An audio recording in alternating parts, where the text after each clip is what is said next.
Based on the performance that we saw from the San Francisco 49ers in their first preseason game, give Brandon Aiyuk more leverage. That's what we're going to talk about. So with that being said, let's get into it, y'all.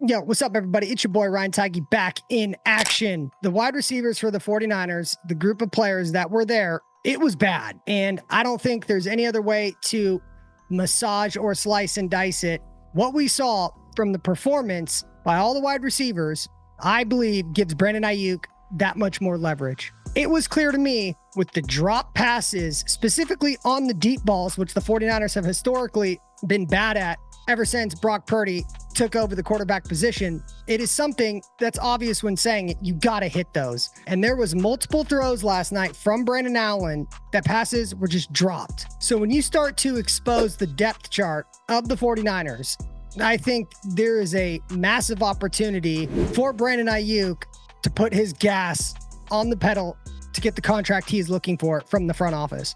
I don't know what it is, and I don't want to overplay something because we all know it's a preseason game. A lot of these guys on both sides of the ball that we're playing aren't going to be on the team. And there were definitely some highlights that we saw from some of the younger players. But I'm specifically talking about the wide receivers because that was something to me as a fan watching, that was a glaring problem. And when you think about the 49ers depth chart and the receivers they have in the building already, we could have a problem. And I understand there could be nerves.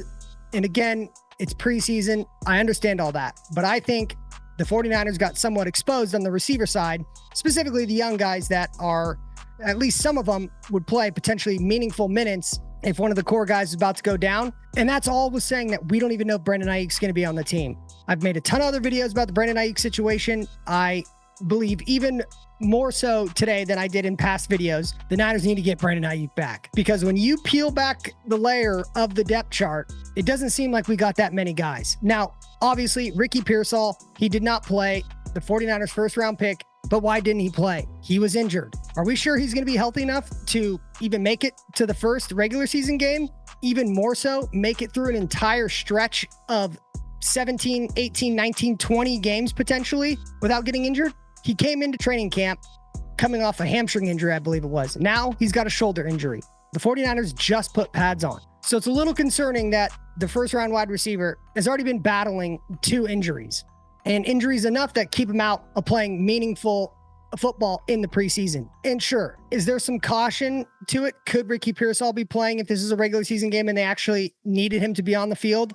I don't know, but we need to see how he's going to perform. And I understand that the front office, the coaching staff, they're with him every day. But still, even when you get to practices, they're not really trying to take people to the ground, not when you're going up against your own team. And we will find out a lot if he's able to go when the 49ers and Saints meet up for joint practices. Coaches say that's obviously more valuable than even the preseason games. But nonetheless, just looking at it with all these caveats of Ricky Pearsall, Deebo Samuel not playing, Juwan Jennings not playing, Chris Conley, outside of our core group of guys, and right now that is only Deebo Samuel and Juwan Jennings. Chris Conley, he's an honorary member because I think that dude is legit and he has proven in big plays, in big games, he comes down with it. So I'll put him in that list. But they got to figure out Brandon Aiyuk because Ricky Pearsall, still a question mark. The fact that he's already battling injuries, that makes him even more of a question mark. Is he going to be able to be healthy throughout a regular season when you're going up against ones and actually playing in meaningful games?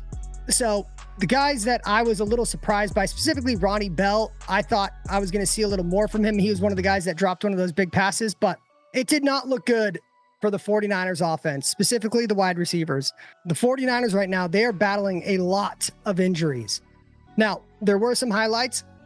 Dominic Pooney, that guy played like a stud. I think he has a good shot of being the starter for right tackle, especially with Feliciano dealing with some injury himself.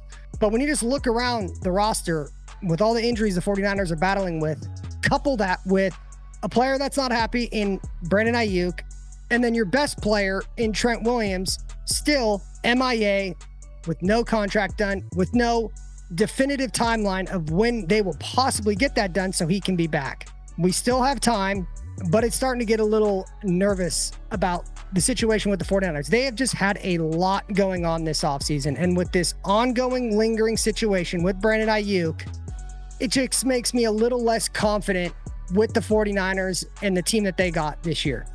Regardless of what happens with Brandon Aiyuk, they need to get that figured out, and they need to get it figured out ASAP. Obviously, the ideal situation, him staying with the 49ers, because again, when you just watch that preseason game, those receivers, they did not play good.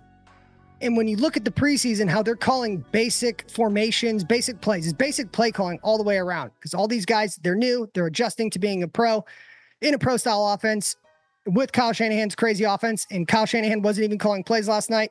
And so when you just look at what they were asked to do, which wasn't a whole lot because it's the first preseason game, as it should be. Although I will say the Tennessee Titans were running blitzes like they were playing in a real game that actually fucking matters. So I was kind of weirded out by that, but you know, it is football, so football will be football. And when you just look at the performance from the young guys currently on the roster playing meaningful minutes in the preseason, they did not show up, and it looked bad. And I'm not just talking about the drops. I'm talking about the ability of not getting open, the quarterback not having enough time to throw, you know, all typical things that can disrupt plays. But it was not a good showing, and hopefully something they can improve on, and that they're able to show a little more on tape to the fans, to the public, as we get further along in this preseason match. Side note, I have been watching the Trey Lance debut for the Dallas Cowboys, and it's kind of crazy to me because he is the exact same Trey Lance. He is zipping the ball in there fast as shit. Players are having a hard time catching it because he has so much velocity when it doesn't require that much velocity, and then still doing the same things that he was struggling with San Francisco, which is not a good sign. Throwing balls behind players, overshooting players, and not giving them the opportunity to make a play after the catch because he throws it behind them. Just things that we all would bang our heads on the wall against, he is still doing. So I'm still rooting for the guy, but it ain't looking good for Trey Lance as he progresses to his next team, the Dallas Cowboys, and still not really much has seemed to evolve with his game. But back to the 49ers. When you take into account the roster, this potentially being the last hoorah with the core group of players as they get older, I believe the 49ers are the oldest on average, just on an age basis in the entire NFL at age 27. Older team, expensive players, already battling with a plethora of injuries. And if you take away Brandon Aiyuk, someone who has been a relatively stable player health-wise, and then obviously we see the production of what he does when he's on the field, making huge catches in the biggest games, let alone the chemistry that he has with Brock Purdy. And if you were to move him and just look at what we have in the receiver position only, Deebo Samuel not being that traditional receiver, being moved all around the field, you hear a lot of narrative with him not being able to beat one-on-one coverage. I think there's many factors than just to say a blanket statement like that he can't beat one-on-one coverage. But when you just look at that, Deebo not being a traditional X receiver, then you got Juwan Jennings, who I think is going to be primed for a massive season this year, regardless if Brandon Aiyuk's on the team or not. But then you got Chris Conley, and you got Ricky Pearsall, who is yet to show anything of substance playing against another team, playing actual football, not practice football, actual football. So I don't see how the 49ers don't do everything they can to try to keep Brandon Aiyuk. I understand that there is a standoff right now and they're not willing to budge on their price. I get all of that, but with the showing that we got, and obviously they know a lot more than I do, it's just something that is definitely concerning, albeit there's plenty of time. It could have been a lot of factors that just went into reasons why the receivers weren't making the plays that they should have made. But it is something, it's evidence that we've seen that is cause for concern, at least for us fans. So just wanted to jump on here and give my two thoughts. Not a good showing, although I will say we saw some absolute dogs. D Winters is a fucking menace. I love that guy. Mustafa, another guy I absolutely love. I love the style of play that they play, and you can tell immediately with those guys on the field, those are 49ers players. Hair on fire, big hits, let's fucking go. Those are John Lynch and Kyle Shanahan type of players. Kyle Shanahan even commented about Mustafa's hit, just loving that it was a big hit. So those guys were flying around the field, which was great to see. Renardo Green, I think he did good this first preseason game. You can tell that that guy's got the dog in him. Avery Thomas, he was not playing good at all, but he has played pivotal minutes last year and showed up big in some big spots. So it is an L that he broke his forearm and is out indefinitely. But if any of that situation were to happen, it's okay with the DB room happening this year because our DB room is absolutely loaded. So although it sucks for him and he's a good player, he was not playing good yesterday.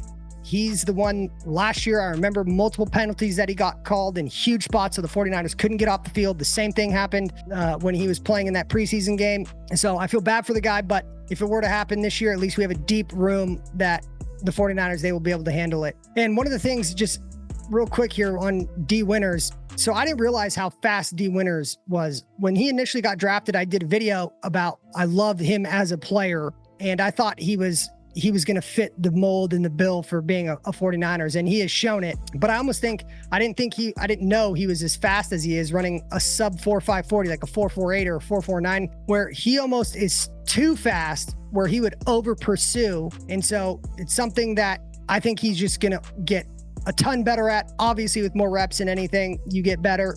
And especially in the room that he's in with Fred Warner, Greenlaw, all those studs. So I expect big things from D Winters, and I think he has a legit shot. Maybe not being the starter in the first couple of games over Devondre Campbell, but I definitely think he's not only going to play meaningful minutes, he can become the starter if he just keeps doing what he's doing. But my God, that guy was flying around, absolutely flying around, and I love to see it. So, all right, y'all, I'll be back as things start to heat up here. Trey Lance, Jimmy G. That's a fun face-off.